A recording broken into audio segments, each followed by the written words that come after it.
जैसे कि मैंने लास्ट वीडियो में आपको बताया कि इस पंप का जो है ये है कंट्रोल पैनल। इस कंट्रोल पैनल से आप देख सकते हैं आरपीएम। तो जस्ट एज अ सैम्पल मैं आपको बता देता हूँ। यह है पंप स्पीड, सामने आप देख सकते हैं रेवोल्यूशन पर मिनट। तो इसके पास जो डिजिटल मीटर है उस पर आ रही है आपकी पंप पावर। पंप पावर तो कितनी कंज्यूम कर रहा है आपकी पंप पावर या एनर्जी, वो आपको सामने नज़र आ रही है। वाट्स में आएगी आपके पास एनर्जी। तो यहाँ से आप चेंज करके वोल्टेज आप देख सकते हैं, पावर दे सकते हैं, क्यू दे सकते हैं, और पावर फैक्टर आ रहा है आपके पास, कितनी एनर्जी कंज्यूम कर सकते हैं, और अम्पेयर्स आ रहे हैं। तो ये आपके पास वाट्स आ रहे हैं, इस टाइम कितने कंज्यूम कर रहा है हमारा पंप वाट्स। इसके बाद वेरिएबल फ्रीक्वेंसी आ रही है, इस वक्त आपकी फ्रीक्वेंसी चल रही है 15.70। तो इसके साथ नीचे लगा हुआ है एमरजेंसी। तो एमरजेंसी स्विच है जिसे आप चेक कर, इन केस ऑफ एमरजेंसी आप यहाँ से आप शट ऑफ कर सकते हैं पंप को। इसके बाद आपके पास है pump selector number 1, 2 and 3 and 3। तो नंबर 1 पे आपका जो पंप सेलेक्टर है वो axial pump, second pump number 2 centrifugal pump, और पंप नंबर 3 जो है वो वेन पंप है। और इसके साथ मेन पावर है जहाँ से आप ऑन या ऑफ़ कर सकते हैं। तो ये है आपका कंट्रोल पैनल। यहाँ से आपको डिफरेंट वैल्यूज़ आपने लोगों ने नोट करनी है, जहाँ पे पंप स्पीड, पंप पावर और फ्रीक्वेंसी। इसके बाद जो है मैं आपको बता दूं कि इस एक्सपेरिमेंट में जो है, अब हम एक्सपेरिमेंट की तरफ जाते हैं। आपको मैंने मल्टी पंप टेस्टिंग बेंच के बारे में डिटेल से इंट्रोड्यूस करवाया है लास्ट वीडियो में, मल्टी पंप टेस्टिंग बेंच की। तो एक्सपेरिमेंट परफॉर्म करने जा रहे हैं हम, to draw the characteristics of the centrifugal pump. आपको पता है pump it is a device that is use to transfer liquid gases from one transfer gases liquid और solid from one point to another point. Pump moves liquid or gases from lower pressure to a higher pressure, and it is responsible for this pressure difference. तो centrifugal के बारे में मैं आपको थोड़ा सा बता दूं।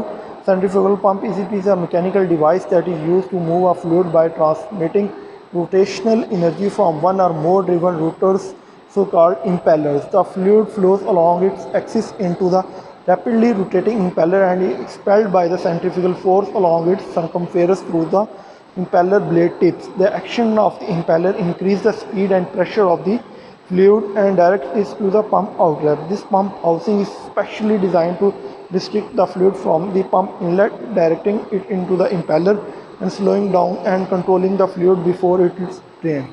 तो आपको मैं इसके बारे में बता दूं कि जैसा कि मैंने आपको थ्योरी में बताया कि सेंट्रीफ्यूगल पंप क्या करता है कि इसके पंप इनलेट से फ्लूइड जो होता है वो वैक्यूम क्रिएट होता है। जब आपका इम्पेलर मूव करता है तो इसके बैक एंड पे एक वैक्यूम क्रिएट होता है।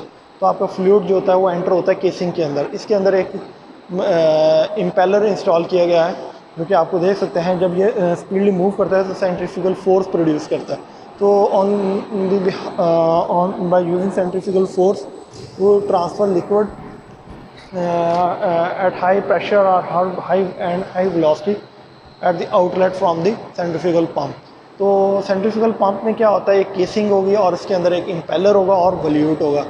तो जैसे ही आपका इम्पेलर मूव करेगा स्पीडली तो इसके बॉटम पे वैक्यूम क्रिएट होगा और आपका फ्लूइड क्या होगा, केसिंग के अंदर एंटर हो जाएगा। केसिंग एंटर होगा तो उसकी जो प्रेशर एनर्जी है वो काइनेटिक एनर्जी में कन्वर्ट होगी। तो काइनेटिक एनर्जी को कन्वर्ट करने के लिए, प्रेशर एनर्जी में कन्वर्ट करने के लिए उसके आउटलेट पे हम क्या कर देते हैं, वॉल्यूट वो एरिया होता है पंप केसिंग का जिसमें हमारी काइनेटिक एनर्जी किस में कन्वर्ट हो रही होती है, प्रेशर एनर्जी में। तो इसके बारे में मैं डिटेल में आपको लिटरेचर में जब मैं आपको डिटेल में थ्योरी के बारे में लेक्चर दूंगा उसमें आपको डिटेल्स में बताऊंगा कि वॉल्यूट, या आपके मैनुअल में मैंने प्रोवाइड कर दिया कि जो वॉल्यूट है वो किस साइज़ का होता है और उसकी क्या स्पेसिफिकेशंस होती हैं, वो मैं आपको डिटेल में बताऊंगा। Volute that is used to transfer to convert kinetic energy into pressure energy.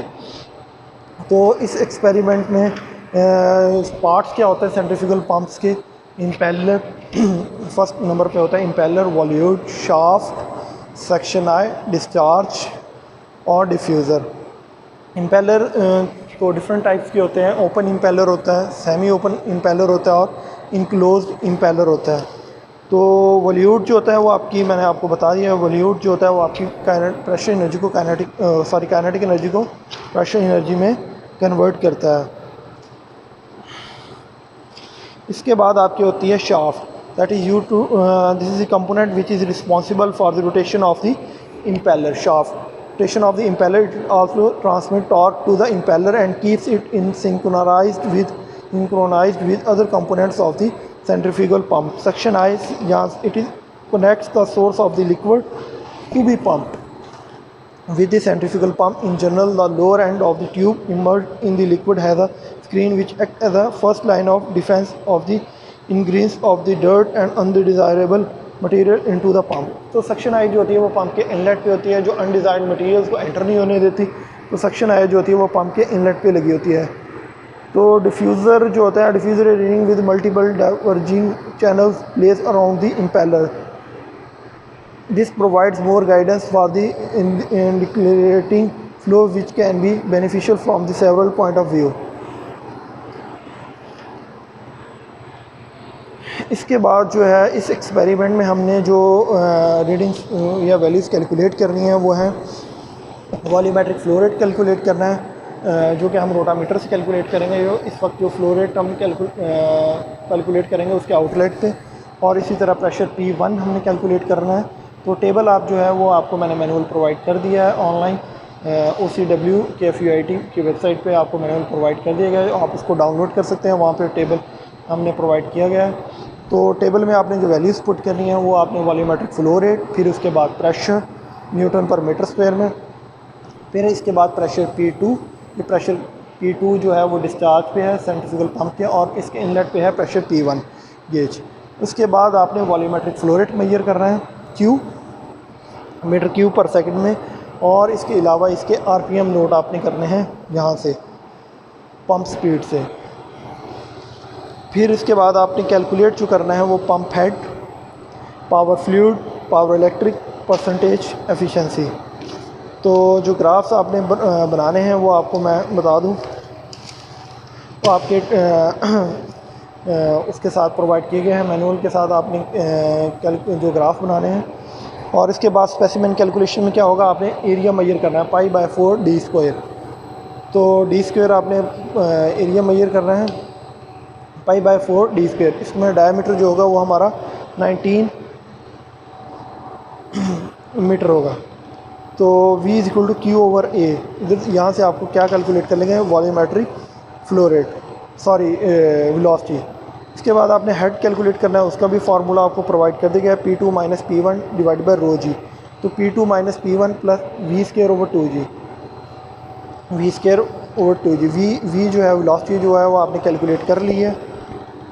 ऊपर V = Q/A से P2 - P1, P2 की भी वैल्यू आप नोट कर लेंगे इस सामने जो रीडिंग बोर्डिंग गेज से आ रही। P2 - P ρg आपकी, रो आपकी डेंसिटी है, G भी आपका ग्रेविटेशनल कांस्टेंट है। इसके बाद आपने पावर ऑफ फ्लूइड कैलकुलेट करनी है, वो भी आपको P2 - P1 × Q। Q जो है वो आपका वॉल्यूमेट्रिक फ्लो रेट है। इसके बाद आपने एफिशिएंसी कैलकुलेट करनी है, P फ्लूइड / P इनपुट, जो आपने इनपुट दी है पावर, और आपको जो फ्लूइड को जो प्रोवाइड की गई फ्लूइड की आपने टॉप पे कैलकुलेट कर ली है। इस तरह आपकी क्या आ जाएगी, एफिशिएंसी। इस तरह आपका जो स्पेसिमेन कैलकुलेशन आपकी कंप्लीट हो गई। जो आपने ग्राफ बनाने हैं वो आपका है फ्लो रेट वर्सेस एफिशिएंसी, और इसके बाद जो आपका दूसरा ग्राफ है flow rate versus brake horse power. इन दोनों के दरमियान आप ग्राफ बनाएंगे। ओके बेटा, अगर इससे रेलिवेंट आपको कोई क्वेश्चन हो तो आप मेरे से पूछ सकते हैं वाया ईमेल और व्हाट्सएप। आप उनसे कांटेक्ट करके कोई भी क्वेरी है या कन्फ्यूजन है तो आप मेरे से पूछ सकते हैं।